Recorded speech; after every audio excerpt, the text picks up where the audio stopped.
The Yankees already have the best bullpen ERA in baseball, and they want to make it better.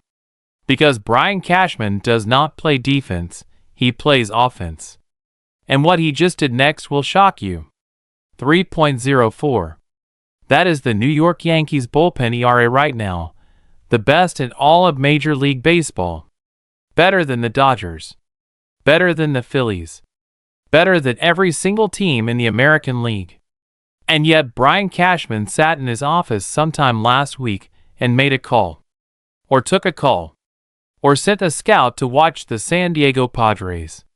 Because the New York Yankees, a team with the best bullpen in baseball, just went public with their desire to add the single most dominant relief pitcher on the planet. Mason Miller.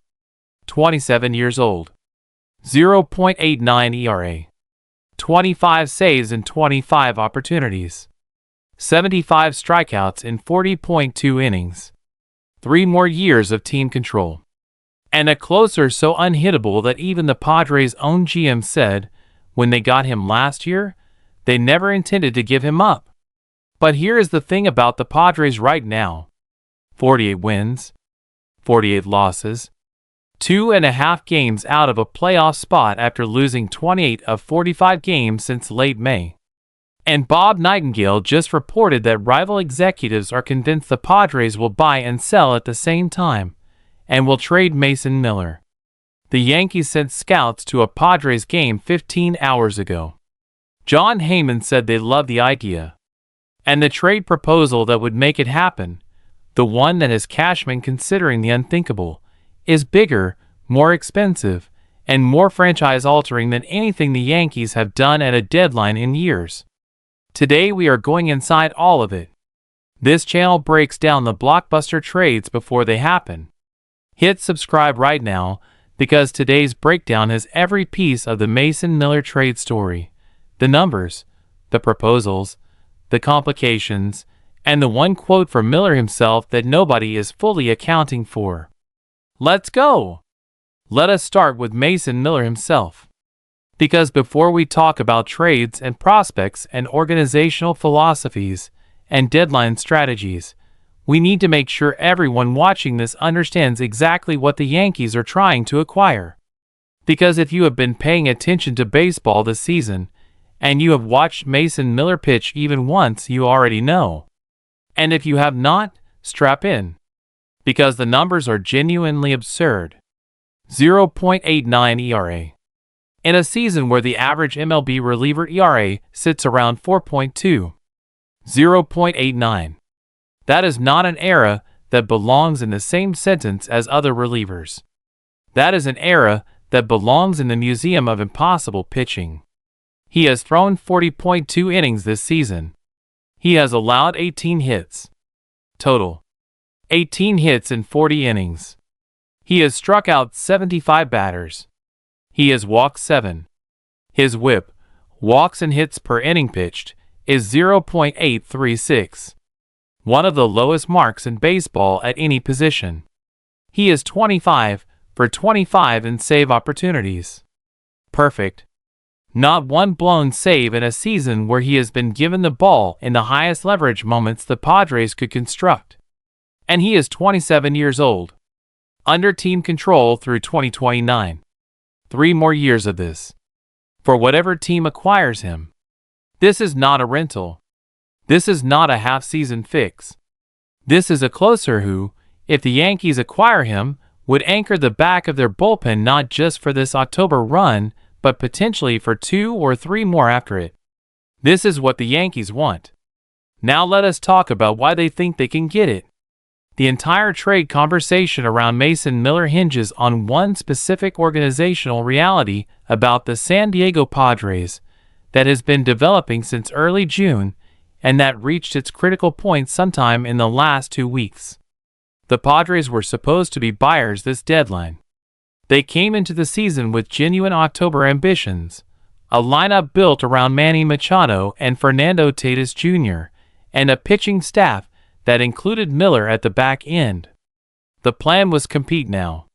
Stay aggressive. Use Miller as the weapon he was brought in to be in October. And then, They went 1-28 of 45. From late May through the All-Star break. A stretch of baseball so catastrophically bad that it wiped out almost everything they had built in the first 2 months of the season. From genuine contender to sitting at 48-48 at the break. 2.5 games out of the final wild card spot, which sounds close, but is actually in an extremely precarious position for a team that just went 28-45 over the last 45 games. The direction of travel matters as much as the current position. And the direction of travel for the Padres has been relentlessly downward. Padres president of baseball A.J. Preller, one of the most aggressive and most creative dealmakers in the sport, looked at that record and said something at the deadline that he probably did not want to say. He said the team needs to be open-minded at the deadline. He said, in reference to Mason Miller, that while their intent has always been for Miller to be around for a long time, they need to be open-minded. Open-minded? From the GM, who said, when they acquired him, that Miller was going to be around for a long time. Open-minded is the sound of organizational certainty cracking. Open-minded is the language of a front office that is starting to ask questions it would rather not be asking.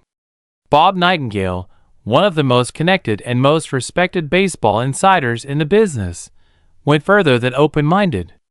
He specifically reported that rival executives are convinced the Padres will buy and sell at the same time, and will trade Mason Miller.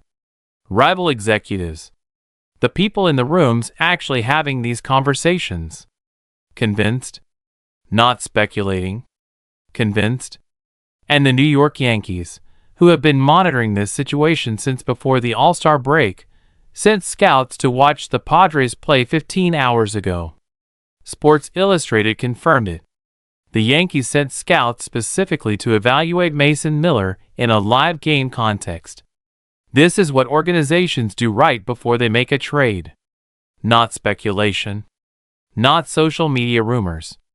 Actual scouts. At the actual game. Taking actual notes. Jon Heyman of the New York Post and MLB Network, the reporter with the deepest connection to the Yankees front office in the entire baseball media landscape, reported specifically that the Yankees love the idea of adding Mason Miller. Love the idea. Those are not words used about a player you are casually interested in.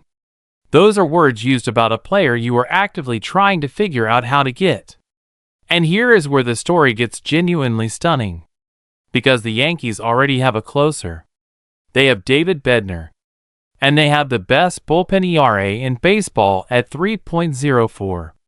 They are not adding Mason Miller to fix a problem. They are adding Mason Miller to create something the sport has almost never seen. A bullpen with two of the most dominant relief pitchers in the game operating at the back end. Bednar and Miller. Back to back. In the 8th and the 9th. The super tandem vision that New York specifically described. The combination that would not just make the Yankees bullpen better, but would make it the most terrifying late-game baseball reality that any opposing offense has faced in years. Why would you add to a strength? This is the question that Pinstripes Nation asked specifically, and the answer is the unexpected twist in this entire story that nobody is fully centering. The reason the Yankees want to add to their best strength is that their starting rotation, which is supposed to be the other strength, is in serious trouble. Max Fried is on the injured list. Carlos Rodon is on the injured list. Garrett Cole has struggled through 9 starts since returning from Tommy John surgery. And Aaron Judge is out of the lineup with a rib that is not healing on schedule. The Yankees are trying to win with a club that is simultaneously missing its best position player, its 2 best starting pitchers, and getting inconsistent results from its ace. In that specific circumstance, a team that cannot consistently get good length from its starters, having the most dominant bullpen possible is not just a luxury. It is the strategy. If you cannot get 7 dominant innings from your rotation, you find a way to get 5 acceptable innings from your rotation and 4 completely unhittable innings from the best bullpen in baseball. That is the Cashman vision. That is what Mason Miller makes possible. Why would you add to a strength? This is the question that Pinstripes Nation asked specifically, and the answer is the unexpected twist in this entire story that nobody is fully centering. The reason the Yankees want to add to their best strength is that their starting rotation, which is supposed to be the other strength, is in serious trouble. Max Fried is on the injured list. Carlos Rodon is on the injured list. Garrett Cole has struggled through 9 starts since returning from Tommy John surgery. And Aaron Judge is out of the lineup with a rib that is not healing on schedule. The Yankees are trying to win with a club that is simultaneously missing its best position player, its 2 best starting pitchers, and getting inconsistent results from its ace. In that specific circumstance, a team that cannot consistently get good length from its starters, having the most dominant bullpen possible is not just a luxury. It is the strategy. If you cannot get 7 dominant innings from your rotation, you find a way to get 5 acceptable innings from your rotation and 4 completely unhittable innings from the best bullpen in baseball. That is the Cashman vision. That is what Mason Miller makes possible. Now let us talk about what it is going to cost. Because this is where the trade gets genuinely complicated and genuinely expensive. And the most aggressive proposal on the table, the one published by Matt Levine of Sports Illustrated just 18 hours ago, is the one that would hurt the most to execute. Levine proposed a 4-player deal. Yankees receive Mason Miller. Padres receive Anthony Volpe, Spencer Jones, and Will Warren. 3 players. All Major League ready or currently playing at the Major League level. Volpe is the Yankees' starting shortstop, a 24-year-old with genuine offensive upside and defensive excellence, who Cashman has historically been the most protective of when his name has come up in trade conversations. Spencer Jones is one of the 2 young outfielders whose names leaked as key trade assets earlier in the week per Francis Romero. And Will Warren is one of the better pitching prospects in the system. That package, especially the inclusion of Anthony Volpe, is what separates the Mason Miller conversation from every other deadline conversation the Yankees are having. Trading Jones and Jason Dominguez for a catcher is painful. Trading Volpe for a closer, even one as dominant as Miller, is the kind of organizational commitment that defines a regime. Commits it fully to the belief that this specific window is the one to spend everything on. That the combination of Judge returning at some point, Miller anchoring the bullpen, and whatever catcher and other pieces are added around it is worth the specific and permanent cost of moving the young shortstop, whose development has been one of the more encouraging storylines in Yankees baseball over the last 2 years. Yanks Go Yard specifically noted that George Lombard Jr., the Yankees' top pitching prospect, would likely be kept off the table in any trade negotiations. Which means if Volpe is also protected, the package the Yankees can realistically offer drops significantly. And if the Padres' price for Miller genuinely includes someone at the Volpe level, the question of whether Cashman is willing to pay it becomes genuinely uncertain. There is also the complication that nobody in the analytical coverage of this trade has adequately centered. Mason Miller himself. In a conversation this week, Miller said something about New York City that landed in the baseball world with a specific and uncomfortable thud. When asked about the possibility of playing in New York, he said, "It's a big city. I can't say I'm a big city guy." Now, before we overinterpret that, Miller is under contract through 2029. He is not a free agent. He has no no-trade clause to invoke. He cannot veto a trade to New York simply by saying he prefers smaller markets. A player under contract goes where the organization sends him, full stop. But the psychological reality of a dominant closer who is openly ambivalent about big city baseball arriving in the most demanding and most scrutinized media environment in the sport, Yankee Stadium, October baseball, New York press box, is a real consideration that any thoughtful front office has to at least acknowledge before sending the prospect package across. The best closers in Yankee Stadium history were not ambivalent about New York. They were energized by it. The Mariano Rivera version of that role was built in part on a player who fed on the biggest moments and the biggest stages rather than being drained by them. Whether Mason Miller, a genuinely exceptional pitcher who is also genuinely uncertain about big city life, can reproduce his 0.89 ERA performance under the specific and enormous weight of October baseball in the Bronx is the question that no amount of regular season data can definitively answer. But here is the counter to that concern. And it is the most important counter available. The October pressure argument works both ways. The Yankees' rotation is compromised. Their lineup is missing its best player with an unclear return timeline. They are second in the AL East and leading the wild card. And they have 13 days until the deadline to decide what they actually believe about this season's potential. If Cashman genuinely believes this is the year, then the cost of Miller has to be weighed against the cost of not having him. A compromised rotation and an uncertain offense going into October without the most dominant closer in baseball is its own enormous risk. And if Miller's potential discomfort with New York is the reason they do not pull the trigger on the trade that could make this bullpen completely unhittable in October, that is the risk they have to live with instead. The Padres, for their part, are in the most fascinating organizational position of any team at this deadline. Preller is known for bold, unconventional moves. He acquired Miller from the Oakland Athletics last year, paying a price that included Leo DeVries, who is now the number 2 prospect in all of baseball, specifically because he believed the Padres' window was open and that Miller would be the finishing piece. The window appears to have at least partially closed. But Miller under team control through 2029 means the value he represents does not expire in 14 days.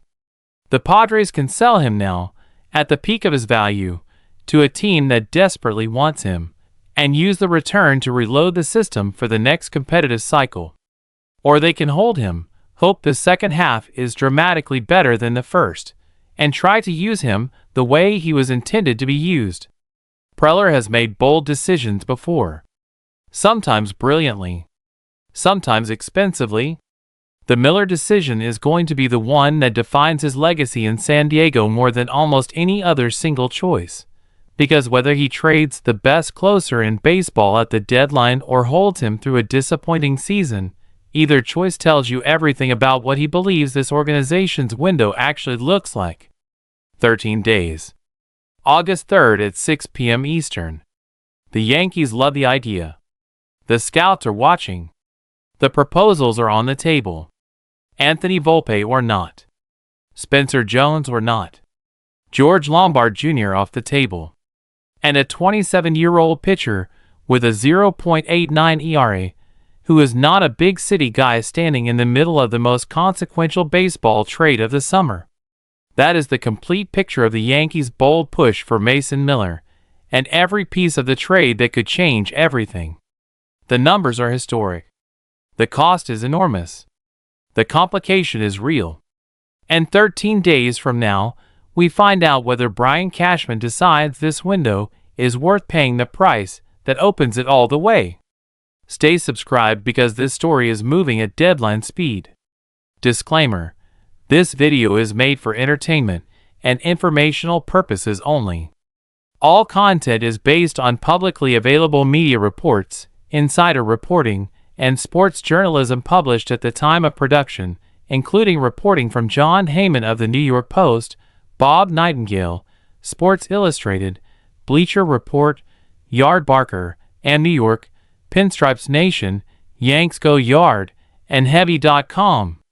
This channel has no affiliation with the New York Yankees, the San Diego Padres, MLB, Mason Miller, Brian Cashman, A.J. Preller, or any individual or organization mentioned. All commentary is for entertainment purposes only. Please consult trusted sports outlets for verified information. Thank you sincerely for watching.